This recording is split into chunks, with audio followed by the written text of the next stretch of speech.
Hey guys, welcome back to another PLANTZILLA video, and for today's vlog, we will be repotting our Philodendron Red Cardinal, but I think this is also the Philodendron Daeng Amporn, and this is what we won last December 30, 2020 at Brilliant Green. So this is the one, guys. Let me take a closer look. Okay. We were told that this is the Red Cardinal, but I think this is the Daeng Amporn. Just correct me down below if I'm wrong. But before that, please don't forget to subscribe and tap the bell icon beside it so you will be notified whenever we upload a new video. And if you are interested, let's begin.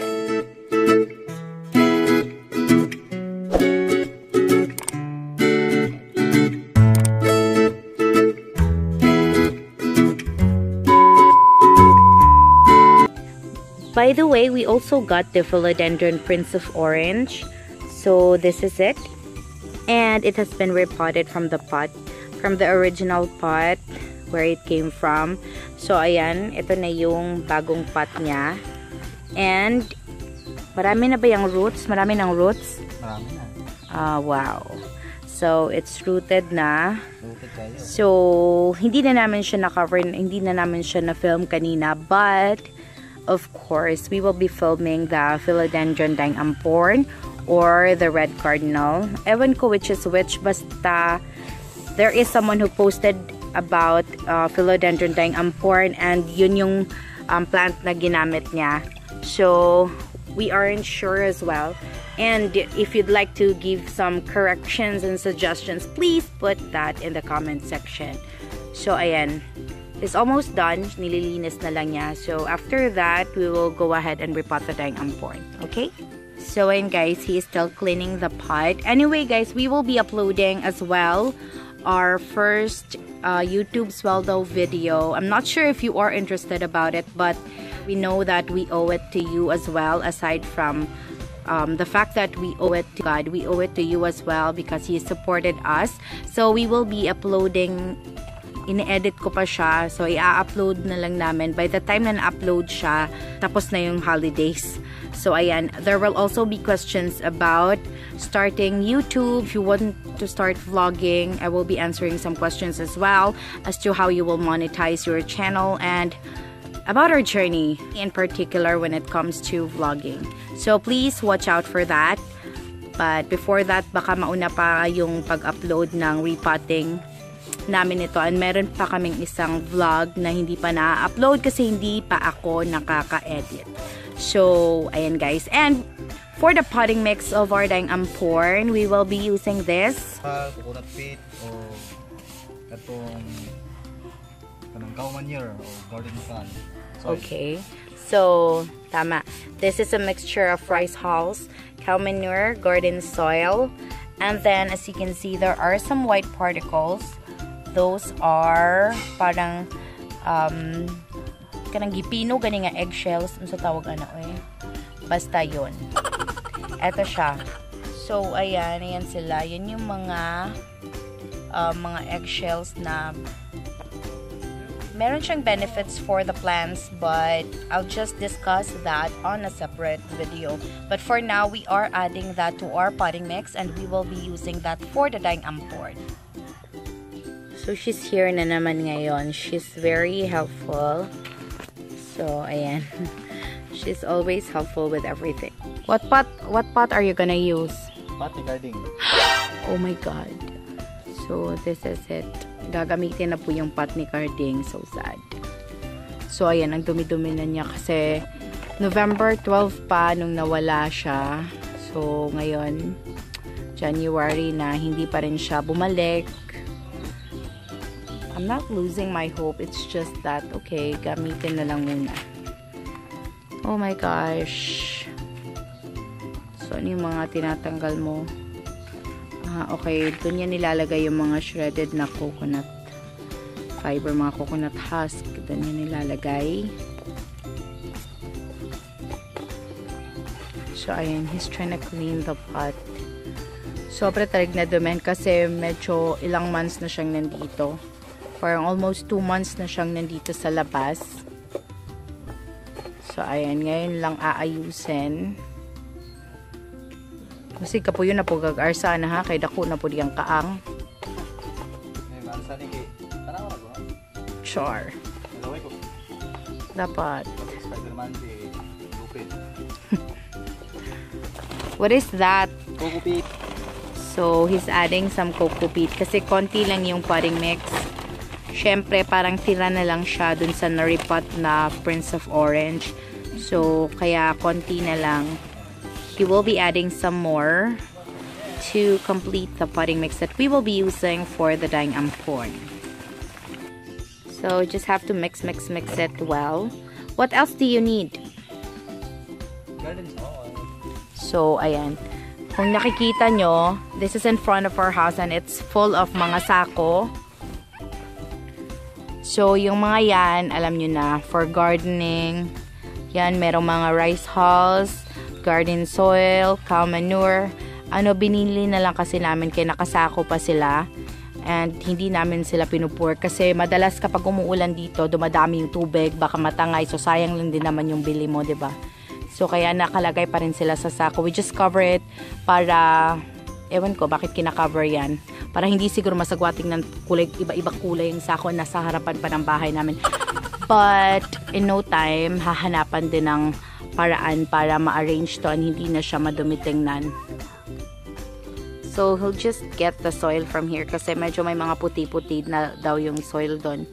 And, of course, we are afraid of those something, yung mga white particles na hindi namin kilala, baka mealybugs. Nako. And since hindi pa kami sure kung ano yun, hindi muna namin gagamitin and ilalagay na lang or i-open na lang yun tsaka ilalagay dito, titingnan kung ano yun. But for now, we will be using what's here. So, hindi na muna kami kukuha from the sako. Ayan, he's just adding the soil. So, mix mo na lang yan, diba? After that, repotting na. Okay, guys. I'll see you pag nag-mix na kasi baka matagalan pa tong paglalagay niya ng mga soil dyan. So, it's gonna take too much time. Sige, bye!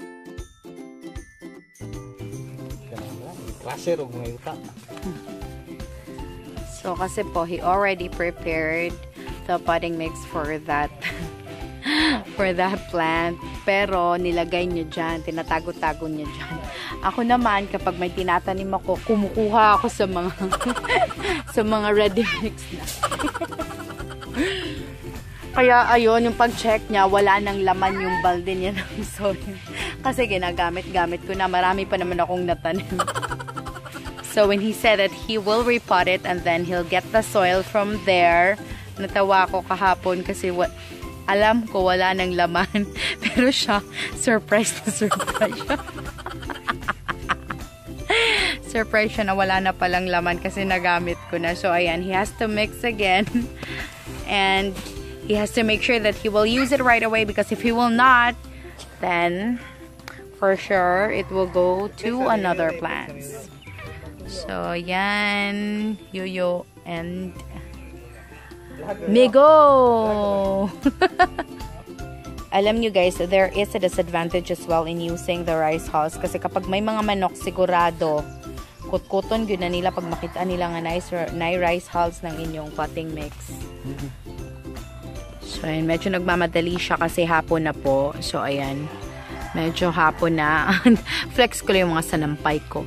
So, hapon na. So, ayan, he has to be quick kasi magdidilim na. Mabilis pa naman magdilim ngayon. I'm just not sure what is the explanation about that, but it's real. I hope you agree. So, ayan, lalagay niya yung potting mix. Kasi after this, ireripat pa daw niya yung painted lady. So, he has to be quick. To be real quick talaga. So, and you have to be careful as well kasi pag may mga manok, although wala naman kaming alagang mga manok, kapag may nakapasok dito, sigurado. Halang-halang. Ang saan mo? Halang-halang. Pooch. So, ayan.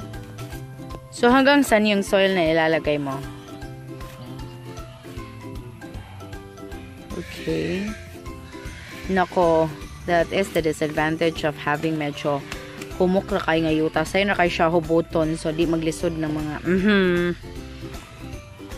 Mga lupin daw. So, ayan. Flex ko lang how beautiful it is. Although may nabali siyang dahon, So, kukunin natin yan. it doesn't make her less pretty. Do you really have to? So, ayan. Pagkadako ko si Leo. Uproot it. Uproot it. So, ayan. Go ahead. Meron na siyang lumabas na mga aerial roots, guys. So, let's see. When we really saw it, talagang ito talaga yung isa sa mga gusto kong mapanalunan. Nung nakita ko pa lang yung mga prices na ipamimigay nila, I was so excited to get this and I was praying that we can get this one. Even just one lang.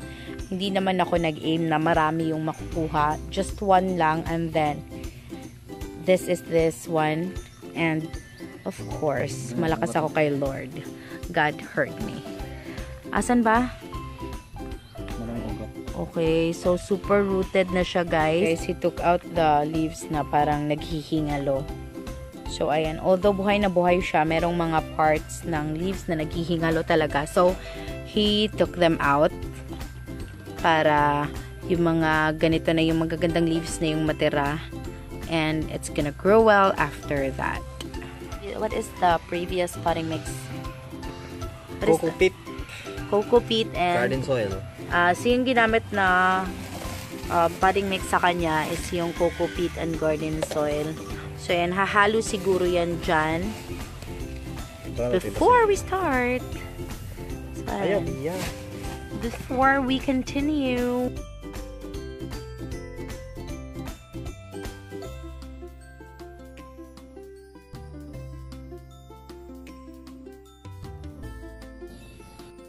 So, ayan guys, we are almost done. Nililinis na lang niya yung dahon. I think we can still make it for the painted lady kasi hindi pa naman madilim. So, after this one, we will repot the painted lady before we hit the montage. So, ayan, hinahabol namin yung sa painted lady na pinted. So, ayan guys, hinahabol na namin yung sa painted lady na. So, this is the painted lady. Actually, dumating yan dito, hindi pa naka-open yung last leaf niya. So, ayun na yung bagong leaf niya ngayon. Nag-open na. So, ayan. Same potting mix that we used for the Daeng Amporn. And this is it.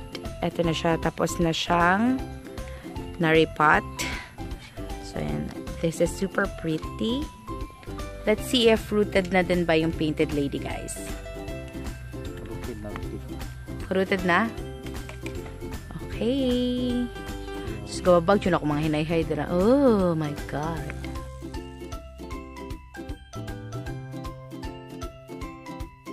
So, ayan guys. We are almost done here with the painted lady. And thank you so much for making it till the end of this video. It has been Maria, the voice of PLANTZILLA BHL.